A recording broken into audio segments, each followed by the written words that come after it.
Welcome to Subramani. This is another letter from one of the readers, and it's very typical. I guess I see this even when I do webinars. I find this, and here it goes. It seems like shares are overbought at this moment, and the rally seems to be at its peak, not only in India, even in US. Stocks may not consolidate now. I think stocks will come down. There are a lot of potential threats in people's mind.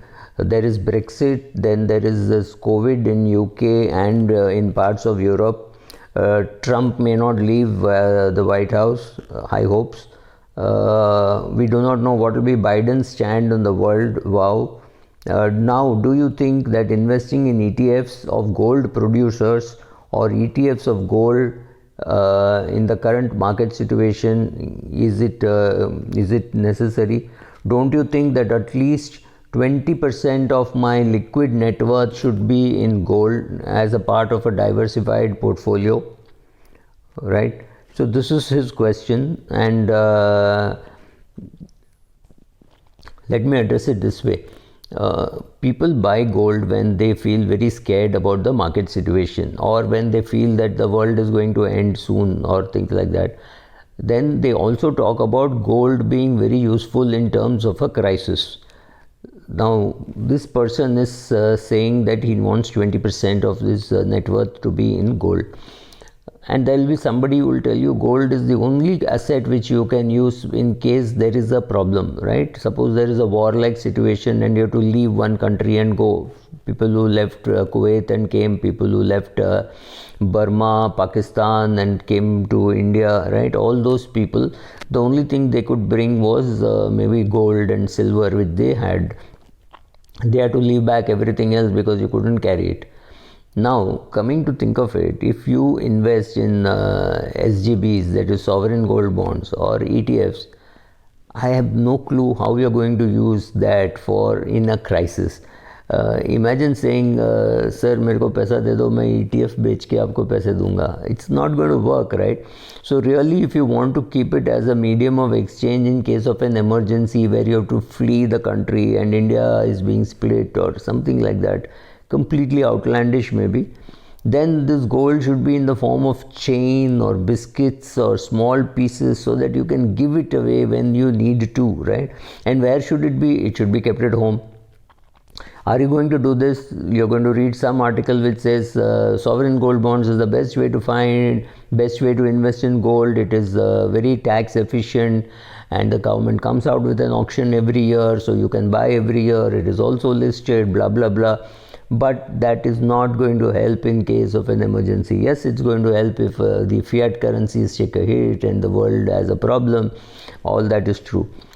Unfortunately or fortunately for me, I am more on the Buffett side, where I believe that if gold is dug 300 feet under the ground in Africa and it is refined, it is made into gold, and it is kept 300 feet below in a bank locker, or maybe 50 feet below in a bank locker, or 25 feet below in a bank locker, I don't see what value it adds.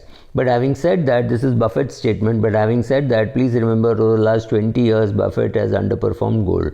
So instead of Berkshire Hathaway, if you had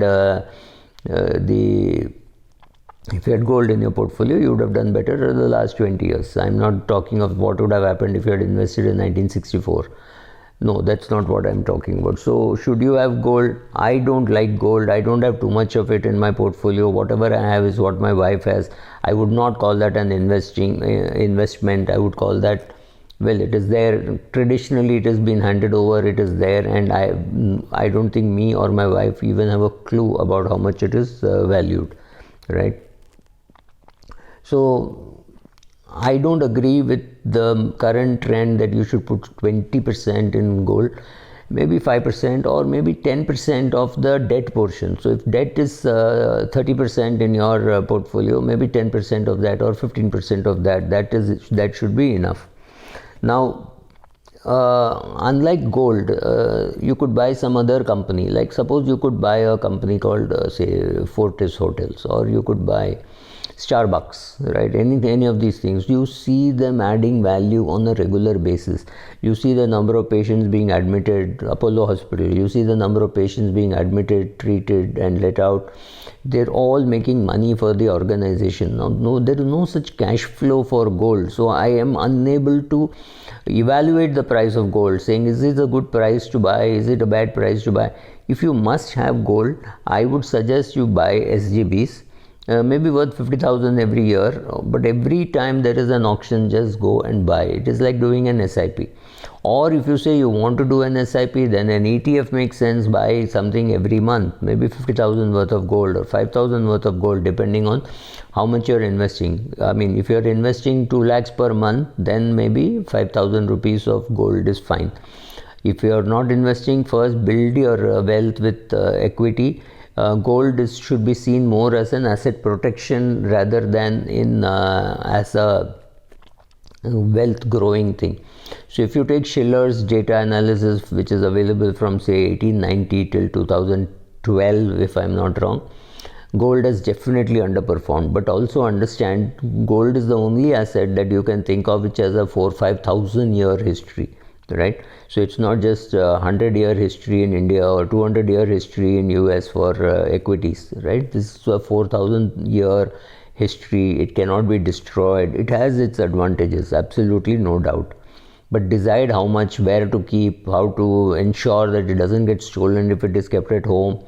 And at the current political situation, do you need to do that? Think of all this and then you decide whether you want to buy individual shares or mutual funds or gold.